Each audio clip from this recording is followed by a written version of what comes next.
Teman-teman, kita harus takjub loh, karena Alkitab itu ditulis 40 orang yang profesinya berbeda-beda.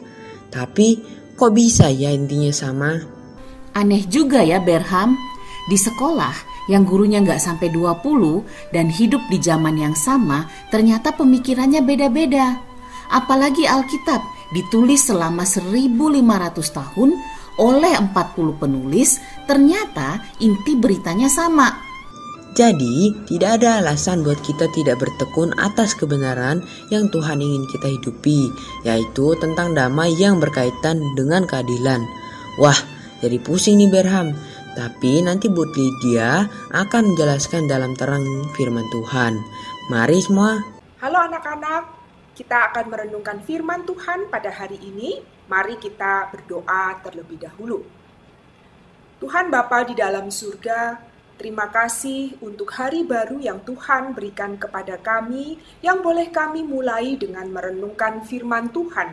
Kami bersyukur karena Engkau terus memimpin kami melalui firman-Mu. Karena itu, ketika pada saat ini kami mau merenungkan firman-Mu, sekiranya Roh Kudus-Mu menolong setiap kami, sehingga hati kami boleh dipenuhi dengan ucapan syukur, dan pikiran kami boleh terus berkonsentrasi mendengarkan firman Tuhan, dan kami boleh diberikan hati yang mau sungguh-sungguh melakukannya di dalam kehidupan kami sehari-hari. Terima kasih untuk janji penyertaan-Mu ya Tuhan. Di dalam nama Tuhan kami Yesus Kristus, kami berdoa dan bersyukur. Amin. Anak-anak, pada hari ini kita akan merenungkan firman Tuhan dari kitab 1 Raja-Raja. Ibu akan membacakan dari kitab 1 Raja-Raja pasal yang kedua. Ibu akan membacakan ayat yang ketiga bagi kalian semua. 1 Raja-Raja pasal yang kedua, secara khususnya ayat yang ketiga. Demikian firman Tuhan. Lakukanlah kewajibanmu dengan setia terhadap Tuhan Allahmu dengan hidup menurut jalan yang ditunjukkannya dan dengan tetap mengikuti segala ketetapan, perintah, peraturan, dan ketentuannya seperti yang tertulis dalam hukum Musa, supaya engkau beruntung dalam segala yang kau lakukan dan dalam segala yang kau tuju. Anak-anak, ini adalah pesan dari Raja Daud yang sudah mau meninggal pada saat itu kepada anaknya Salomo yang ditunjuk sebagai raja menggantikan Daud. Nah anak-anak, kalian pasti tahu istilah damai atau kedamaian, ya kan? Kalian sering sekali mendengarkan kata-kata ini. Dan biasanya orang-orang Kristen itu suka berpikir kalau yang namanya damai, kedamaian, itu tuh biasanya berhubungan dengan perbuatan kasih. Saling mengasihi, memperhatikan orang lain dengan kasih, ya itu biasanya yang disebut dengan damai. Tetapi pada hari ini melalui 1 Raja-Raja pasal yang kedua ini kita belajar bahwa yang disebut dengan damai dan kedamaian ternyata juga ada hubungannya dengan adil dan keadilan. Loh kok bisa gitu? Iya, karena kalau keadilan itu tidak dijalankan, maka tidak akan ada damai. Misalnya seperti ini anak-anak. Kalau misalnya ada penjahat yang tinggal di lingkungan kalian, lalu keadilan itu tidak dijalankan, penjahat itu bukannya dihukum, tetapi justru malah dibiarkan bebas berkeliaran. Apa yang terjadi? Wah, masyarakat di sekitar kalian pasti akan apa? Cemas, deg-degan, akan merasa terganggu. Dan mungkin banyak di orang-orang di tengah-tengah masyarakat itu yang menjadi korban dari penjahat yang tidak diadilin. Tidak ada damai sejahtera di tengah-tengah masyarakat itu karena apa? Karena penjahat yang harusnya diadili tidak dijalankan keadilannya, bahkan penjahat itu dibiarkan. Jadi kita lihat ya, kalau keadilan itu tidak dijalankan, tidak ada kedamaian. Jadi ternyata damai dan kedamaian itu berhubungan dengan keadilan. Nah setelah Daud meninggal, Salomo kemudian menjadi raja. Salomo mengerti hal ini. Dan dengan pertolongan Allah, Salomo menjalankan pemerintahannya dengan keadilan. Sehingga apa? Sehingga bangsa Israel mendapatkan kedamaian. Pada saat itu bangsa Israel hidup dengan sangat damai. Karena apa? Karena Raja Salomo menjalankan pemerintahannya dengan damai. Orang-orang yang bersalah pada zaman kerajaan Daud, pada zaman Raja Daud, diberikan penghukuman yang seadil-adilnya.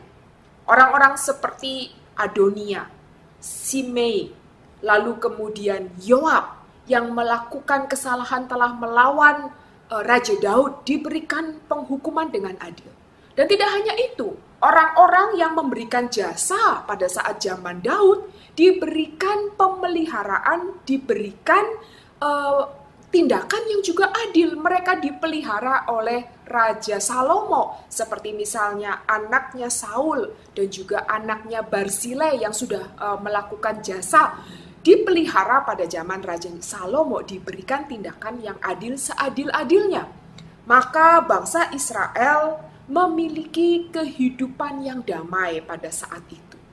Nah, anak-anak, kita melihat ya bahwa damai dan kedamaian itu bisa dicapai dengan melakukan keadilan yang benar, dengan melakukan keadilan yang sesuai dengan apa yang Tuhan inginkan, yang Allah inginkan.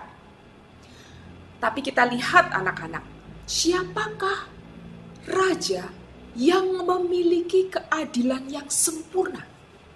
Siapa anak-anak?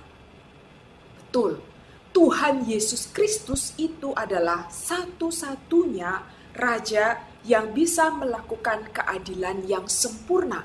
Karena itu kita bersyukur karena kita memiliki Tuhan Yesus Kristus sebagai raja, Tuhan, dan juga juru selamat kita. Sehingga kita bisa belajar untuk melakukan seperti apa sih keadilan yang baik itu, seperti apa sih keadilan yang benar itu, seperti apa sih bersikap adil yang sesuai dengan seperti yang Tuhan inginkan itu, sehingga kita sebagai anak-anak Tuhan, sebagai orang-orang yang sudah diselamatkan, kita pun juga bisa membawa damai dengan melakukan hal-hal yang adil dan hal-hal yang benar.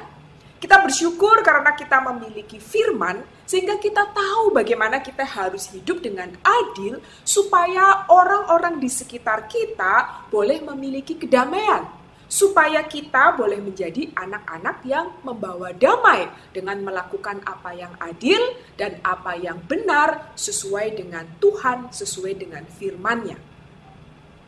Anak-anak, kita bersyukur untuk firman pada hari ini. Kita bersyukur untuk Tuhan Yesus Kristus yang adalah Raja yang adil sempurna, sehingga kita sebagai anak-anaknya, kita juga boleh hidup dengan memiliki sikap yang adil dan benar, sehingga orang-orang di sekitar kita boleh mendapatkan damai.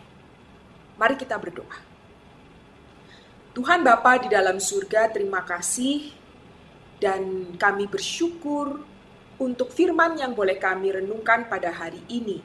Kami berdoa memohon kepadamu ya Tuhan, karena Engkau adalah Raja yang adil sempurna, kiranya Engkau juga memberikan pertolongan kepada kami, seperti Engkau memberikan pertolongan kepada Salomo untuk menjadi Raja yang adil sehingga boleh membawa damai. Kiranya Engkau juga memberikan pertolongan kepada kami, anak-anak-Mu, supaya kami boleh memiliki sikap hidup yang adil dan benar, sehingga kami boleh menjadi orang-orang yang membawa damai.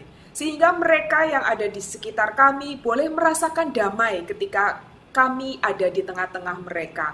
Tolonglah kami ya Tuhan, kami juga seringkali menjadi lemah, kami seringkali tidak taat, tetapi sekiranya Roh Kudus-Mu terus memimpin, mendorong, menegur kami, sehingga kami boleh menjadi anak-anak yang membawa damai melalui sikap-sikap yang adil dan benar. Terima kasih Bapa, di dalam nama Tuhan kami Yesus Kristus, kami berdoa dan bersyukur. Amin.